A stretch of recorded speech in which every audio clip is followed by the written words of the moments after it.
a little bit on my morning show this morning and just went through a lot of the headlines that seem to not add up to making a lot of sense here. And this seems like it's a story where everyone's sort of rushing in and we don't really know what we're all rushing into. Fools rush in, as the saying would go. So we can just look at some of the headlines, James, and you can see that while Brazil is literally busting down private doors to fight the Zika outbreak, you've also got Thailand saying, yeah, no big deal. Washington Post is asking the question, why isn't Zika causing birth defects in Colombia? And you have a lot of people in the alternative media. You got John Rappaport talking about kind of the fudge numbers. And if you break this down, it's like, what, there's 17 people? What is it, 270 at most that have this virus? But you don't really hear that in the fear-mongering. You see the amazing, frightening photos of guys in jumpsuits and gas masks and haze and everything. And it looks like something out of a horror film. So even Russia Today and even our friend Claire Burnish talking about the really interesting correlation is, and I think, James, we probably talked about it here on New World next week, you know, those GM mosquitoes that they unleashed, you know, to fight diseases. That's the same place that seems to be the centralized location of this outbreak.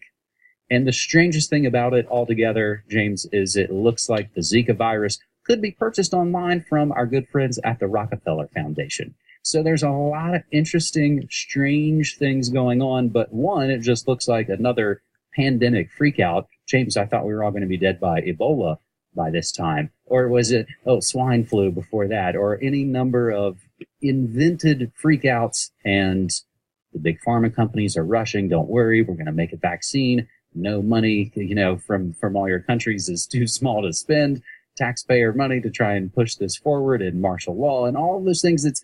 Is this turned into a big, huge conspiracy bait thing, James? It's certainly looking that way. And I mean, there's a lot of, as you say, people rushing in without perhaps due diligence. I mean, for example, the GM mosquito story is interesting. But for the record, and for what it's worth, Oxitec has pointed out that their trial field site is 400 kilometers, I think, from where the Zika strain broke out. And the strain broke out months before the GM mosquito testing started. And it's they're only GM mosquitoing males that don't bite, so they can't transfer this virus, theoretically. Again, you could say Oxitec is full of it, but I would like some proof of that. I mean, I would like something to go on to actually connect these things rather than just start speculating, because ass of you and me when we start assuming, right?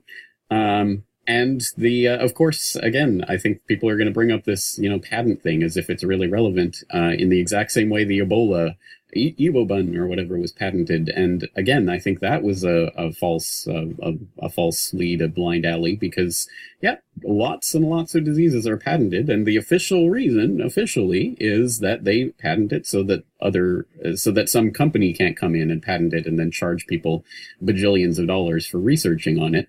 That's at least the official explanation. Again, maybe it's full of it, and trust me, if there is anyone who hates the Rockefeller Foundation on the planet more than I do, and everything that they represent, I'd like to meet that person. But I don't see any reason for believing that this is all this, you know, the Rockefeller Foundation patented this disease, and then now we're releasing it.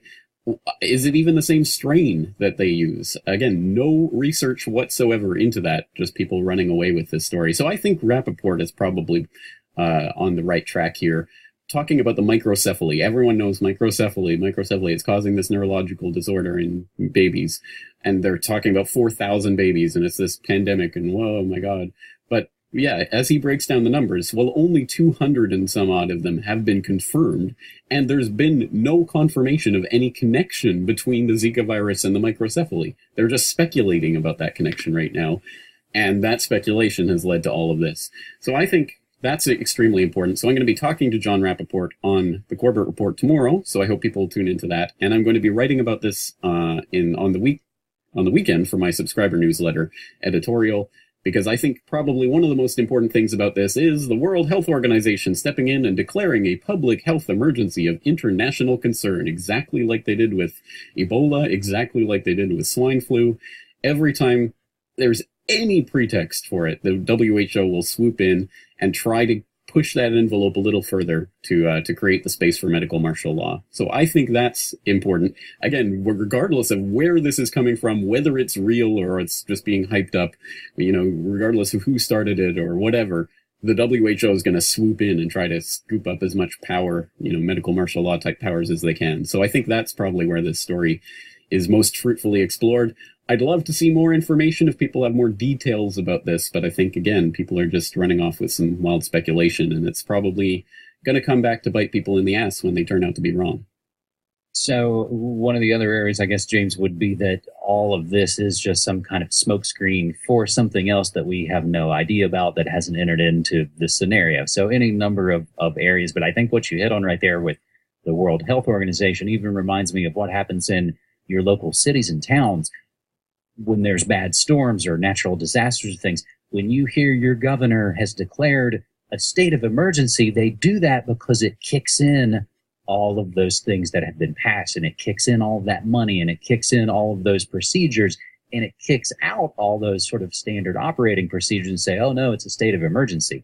And just as you noted there, James, it's sort of, well, all those other rules that you thought you followed, we throw those out, and we've now followed this new book. And of course, as we've said for many, many years, they're really quick to call for the state of emergency, but very, very slow, if ever, to rescind those emergency measures, James.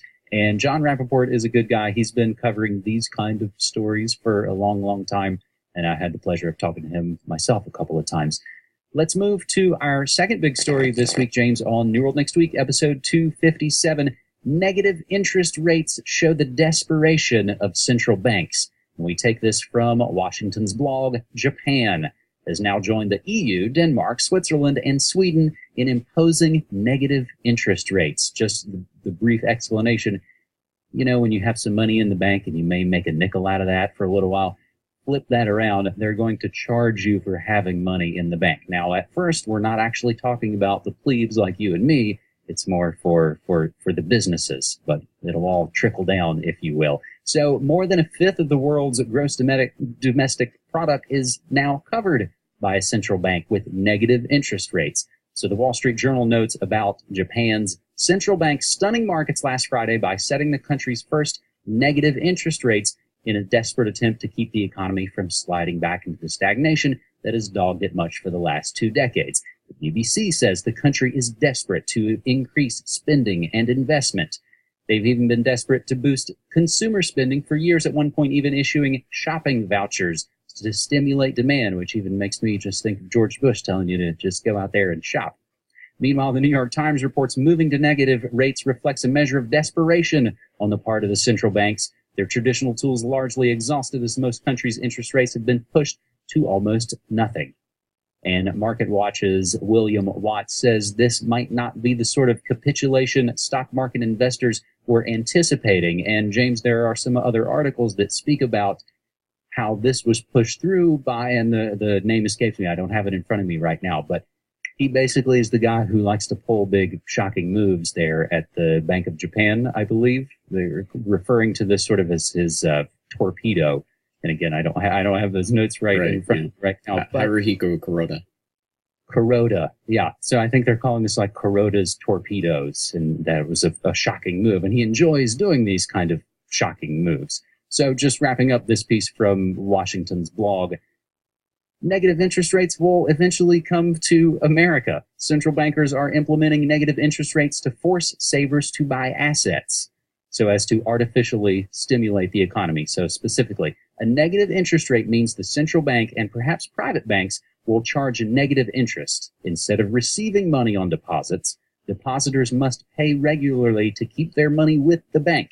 This is intended to incentivize banks to lend more money freely and businesses and individuals to invest, lend, and spend money rather than pay that pesky fee to keep it safe. Now, James, you've been doing a bunch of work on the war on cash, and this is happening right there in Japan. Right, and these are related concepts, the war on cash and negative interest rates, because as other people have pointed out, if they do actually pass this down to the consumer level, so they're actually charging you to park money at the bank, which they're not yet. This is still just central bank money that's being parked by banks at the central bank. But if it did filter down to consumer level, people would be taking their money out, trying to, take the cash and stuff it under a mattress, because then they wouldn't be charged for holding the money. And so if you have a cashless society, well, people can't do that. You know, whatever happens in the bank to your money, what can you do? You can pull it out and put it in another bank, but it's the same thing. So that's part of what this cashless society agenda is about. That's partly why central banks are going into a tizzy right now, coming out left, right, and center, talking about the end of cash. We got to get rid of cash. So that's part of that. But yes, this is an interesting move. As you say, it was a surprise, specifically because I remember reading just maybe a week before this move actually came, the Bank of Japan was saying, nope, we're not going to, no negative interest rates, no nothing like that. And then, surprise, negative interest rates. So yes, they are trying to surprise and shock the markets and trying to pull out really the last tool in their toolbox. I mean, a bizarre and ridiculous tool that didn't exist fundamentally until, you know, a year or two ago when that started happening in Europe. And this is a sign, I think it really is a sign of desperation in a sense, because what we have here is the central banks and then the banks which kind of comprise and dictate and really kind of puppeteer the central banks.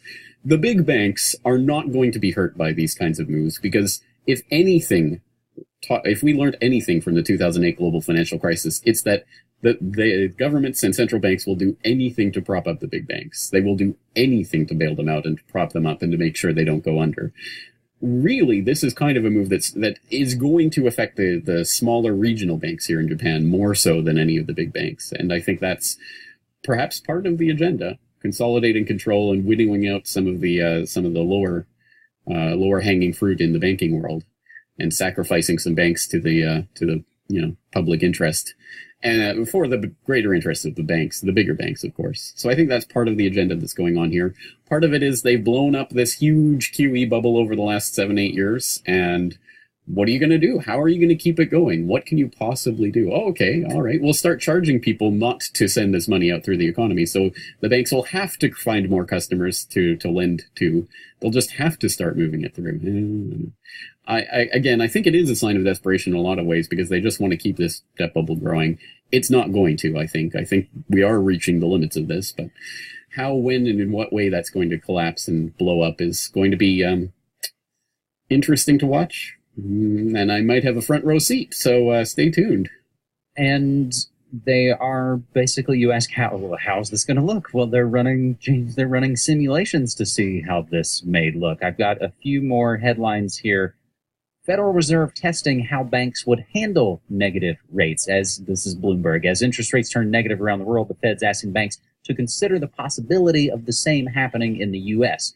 In its annual stress test for 2016, the Fed said it will assess the resilience of big banks to a number of possible situations, including one where the rate on the 3-month U.S. Treasury bill stays below zero for a prolonged period. So this is a little boring, but interesting to note. The severely adverse scenario is characterized by severe global recession, accompanied by a period of heightened corporate financial stress and negative yields for short-term U.S. Treasury securities. In that particular simulation, the unemployment rate doubles to 10%, 10% double, the same level it reached in the aftermath of the last financial crisis. But in the stress test, banks would have to handle 3-month bill rates entering negative territory in the second quarter of 2016. So, James, just in this hypothetical scenario, second quarter of 2016, things are going to tank possibly worse than what we're already seeing it happen in real life. They're running the simulations for that possibly happening and holding through the first quarter of 2019. So again, these are just stress tests. This is just a drill being run by the Federal Reserve. Our buddy Dan Dix actually just tweeted a few minutes before we went to air here, Canada looking at negative interest rates as well. So you've pretty much got it coming back to North America.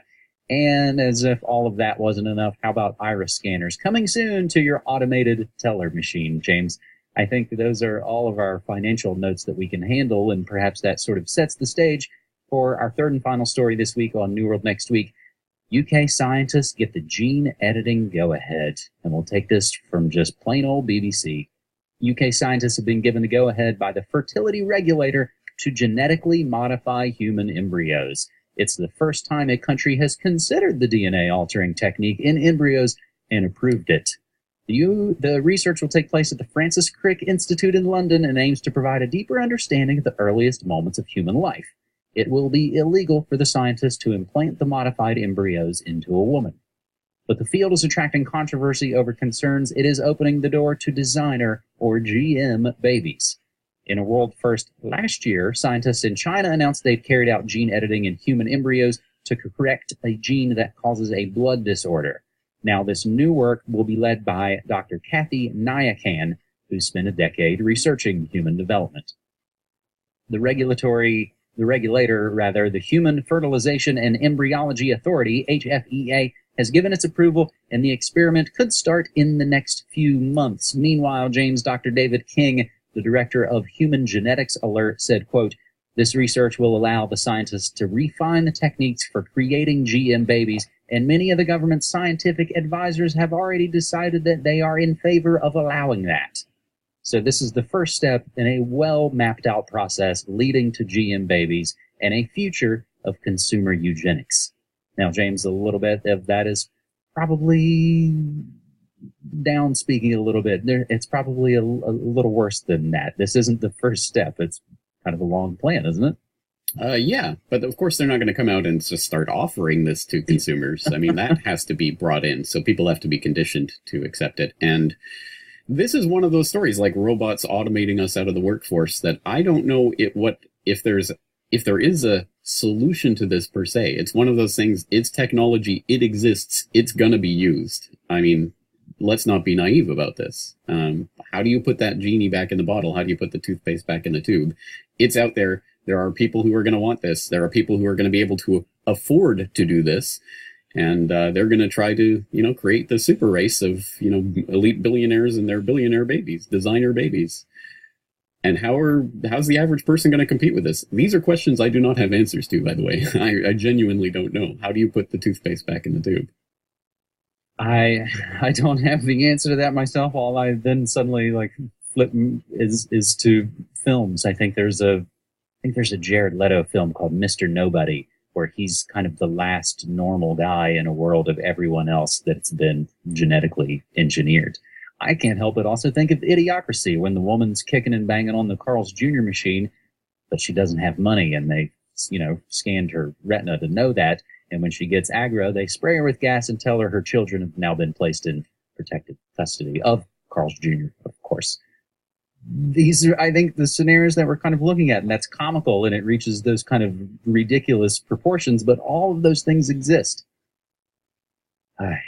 Shall we mention some bit of good news? Please. The latest episode of Good News Next Week went up just a little bit ago, and I got the cover story from Mr. James Corbett. Candidate changes name to Znoneofthe, above, to place him at the bottom of a ballot coming up in Canada. I go over that and a couple of other good news, positive ways we are winning stories on the latest episode of Good News Next Week. If you've got good news, please send it to us at hashtag Good News Next Week.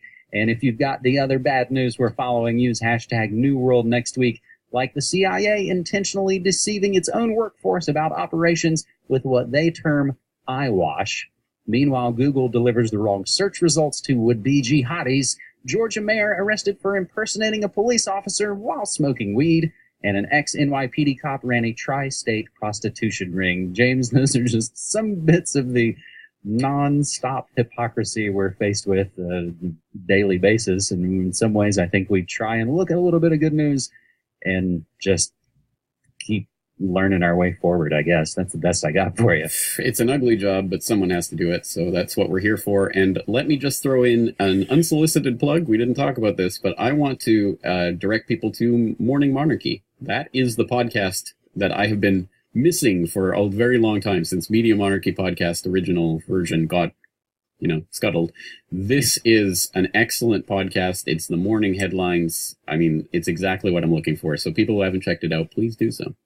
Thank you so much. I really appreciate that. It means a lot. And it's really it hits exactly, I think kind of what my strengths are, and hopefully I think a lot of what people want.